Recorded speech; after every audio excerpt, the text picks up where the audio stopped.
بسم اللہ الرحمن الرحیم۔ السلام علیکم ورحمۃ اللہ۔ آگے فرمایا وَإِن كُنتُمْ فِي رَيْبٍ مِّمَّا نَزَّلْنَا عَلَىٰ عَبْدِنَا، اگر تمہیں اس امر میں شک ہے کہ یہ کتاب جو ہم نے اپنے بندے پر اتاری ہے ہماری ہے یا نہیں، فَأْتُوا بِسُورَةٍ مِّن مِّثْلِهِ، تو اس کے مانند ایک ہی صورت بنا لاؤ۔ اگر تمہیں اس میں شک ہے کہ یہ انہوں نے بنائی ہے، تخلیق کی ہے، کسی اور نے بنائی ہے، تو تم بھی انسان ہو، تمہیں بنا لاؤ ایک صورت اس جیسی۔ فَادْعُوا شُهَدَاءَكُمْ، اپنے سارے ہم نواؤں کو بلا لو، من دون اللہ، سوائے کہ اللہ کو چھوڑ کر، إِن كُنتُمْ صادقین، اگر تم اپنے دعوے میں سچے ہو تو یہ کام کر کے دکھاؤ۔ فَإِن لَمْ تَفْعَلُوا، پھر اگر تم یہ کام نہ کر سکو، وَلَن تَفْعَلُوا، اور ہرگز نہیں کر سکتے، کہ اللہ اپنے علم کی بنیاد پہ کہہ رہے ہیں نا، اور نہیں کر سکے، پہلے دعوت دی کرو، پھر کہا نہیں کر سکتے، یعنی اللہ جانتا ہے، اللہ کو علم ہے کام نہیں کر سکتے، پھر کیا کہا فَاتَّقُوا النَّارَ الَّتِي وَقُودُهَا النَّاسُ وَالْحِجَارَةُ، تو ڈرو اس آگ سے جس کا ایندھن بنیں گے انسان اور پتھر، اعدت للکافرین، جو مہیا کی گئی ہے منکرین حق کے لیے۔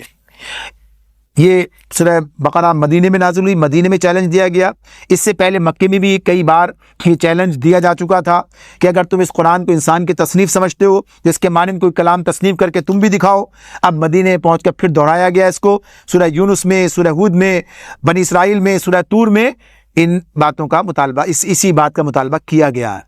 اچھا، اس معاملے میں یہ بات اپنی جگہ ہے کہ پھر کسی وقت ہم دیکھیں اس کو کہ قرآن کا بے مثل ہونا اور اعجاز قرآن، یعنی قرآن کا جو کمال ہے، کہا نا بنا کے لاؤ، لے آتے، اتنا مخالفت کر رہے تھے، زمین آسمان ایک کر رہے تھے، اپنے آپ کو بھی انہوں نے تباہ کیا اس راستے میں، لیکن اس کا مطابق کوئی چیز نہ لا سکے۔ وجہ کیا ہے؟ قرآن اللہ رب العالمین کا معجزہ ہے۔ قرآن کیا ہے؟ اللہ کا معجزہ ہے جو نبی کرم صلی اللہ علیہ وسلم کو دیا گیا، اور اس بنیاد پر کہ نبی کرم صلی اللہ علیہ وسلم خاتم النبیین ہیں، کہ آپ کے بعد اب کوئی نبی نہیں آئے گا، وہ کار رسالت جو آپ انجام دے رہے تھے اب آپ کے بعد آپ کی امت کے سپرد کیا گیا کہ اسی کی روشنی میں اس دعوت کے کام کو آگے بڑھائے، اور شہداء علی الناس، لوگوں کے سامنے گواہ بن کر کھڑی ہو۔ اسے کون سی چیز اس کے پاس ہوگی جس کے ذریعے کام کرے گی؟ تو یہی قرآن جو معجزے کے طور پر آپ کو دیا گیا تھا، اس امت کے پاس بھی ہے کہ اس کے ذریعے سے یہ کام انجام دے گی، آگے بڑھتی چلی جائے گی۔ تو یہ اللہ نے اس کو، یہ اعجاز قرآن ہے، یہ معجزہ ہے، تو اس کی تفصیلات بھی انشاءاللہ آگے آتی چلی جائیں گی۔ فرمایا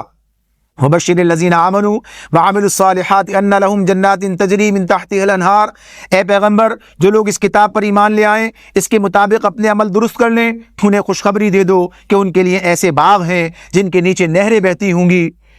كُلَّمَا رُزِقُوا مِنْهَا مِن ثَمَرَةٍ رِزْقًا قَالُوا هَٰذَا الَّذِي رُزِقْنَا مِن قَبْلُ وَأُتُوا بِهِ مُتَشَابِهًا، ان باغوں کے پھل صورت میں دنیا کے پھلوں سے ملتے جلتے ہوں گے۔ جب کوئی پھل انہیں کھانے کو دیا جائے گا تو وہ کہیں گے کہ ایسے ہی پھل ہمیں دنیا میں بھی دیے جاتے تھے، یعنی کوئی انجانی چیزیں نہیں ہوں گی، یار پتہ نہیں کیا چیز ہے، طبیعت ہی مائل نہیں ہوتی اس کی طرف، پتہ نہیں صحیح، وہی چیزیں جو دنیا میں استعمال کرتے رہے تھے وہی چیزیں ہوں گی، لیکن مزے میں، اپنی سب ہر چیز میں اس سے بدرجہ بہتر، اس سے بہت بدلی ہوئی، لیکن انسان ان سے مانوس ہوگا۔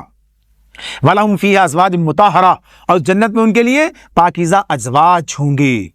مردوں کے لیے عورتیں ازواج ہیں، زوج ہیں، زوج کہتے ہیں جوڑا، یعنی مردوں کے لیے عورت زوج، عورت کے لیے مرد زوج، تو نیک عورت کے لیے نیک مرد وہاں ملے گا اسے، اور نیک مردوں کے لیے نیک عورتیں وہاں پر ملیں گی۔ اگر دونوں جو دنیا میں میاں بیوی دونوں نیک ہیں تو وہاں پر وہ رشتہ ابدی و سرمدی ہوگا، لیکن اگر ایسا نہیں ہے تو جو نیک ہوگا وہ جنت میں جائے گا، اور کوئی دوسری نیک عورت انہیں وہاں پر انہیں دے دی جائے گی، اور وہ وہاں ہمیشہ رہیں گے۔ آج اسی پر اپنی بات کو ہم مکمل کرتے ہیں انشاءاللہ تعالی، وقت کے ساتھ ہی اس کے ساتھ آگے انشاءاللہ اگلی مرتبہ اسی وقت کے ساتھ چلیں گے۔